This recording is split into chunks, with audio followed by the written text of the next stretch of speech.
Brazil knockout পর্বে গেলে আসলে কার সাথে খেলা হবে এটা নিয়ে অনেকের মনে প্রশ্ন।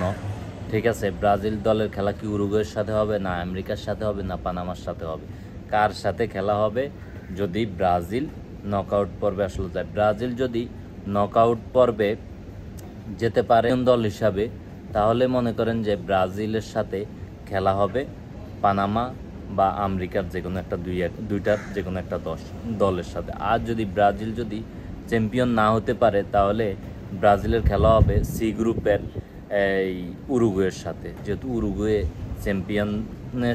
উরুগুয়ের সাথে খেলা হবে যদি ব্রাজিল চ্যাম্পিয়ন হতে না পারে। আর যদি চ্যাম্পিয়ন হতে পারে, ব্রাজিল গ্রুপ চ্যাম্পিয়ন হয়ে যদি নকআউট পর্বে যেতে পারে, তাহলে মোটামুটি মনে করেন যে পানামা বা আমেরিকার সাথে খেলা হবে নকআউট পর্বে।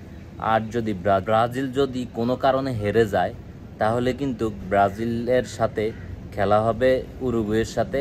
অর্থাৎ তারপরও সমীকরণ আছে নকআউট পর্বে যেতে পারবে কিনা, কারণ ব্রাজিলের তখন যে পয়েন্ট হবে ওই একই পয়েন্ট কোস্টারিকা যদি প্যারাগুয়ের সাথে জিততে পারে, তাহলে কিন্তু একই পয়েন্ট হয়ে যাবে।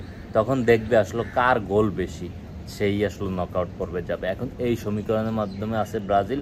যাই হোক, আশা করি ব্রাজিল সব কিছু বাদ দিলাম, আশা করি ব্রাজিল আগামী ম্যাচ কলম্বিয়াকে খুব ভালো ব্যবধানে হারিয়ে আসলো তারা গ্রুপ চ্যাম্পিয়ন হয়ে মনে হয় নকআউট পর্বে কনফার্ম করবে নকআউট পর্ব। যাই হোক, এই ছিল আজকের ভিডিও।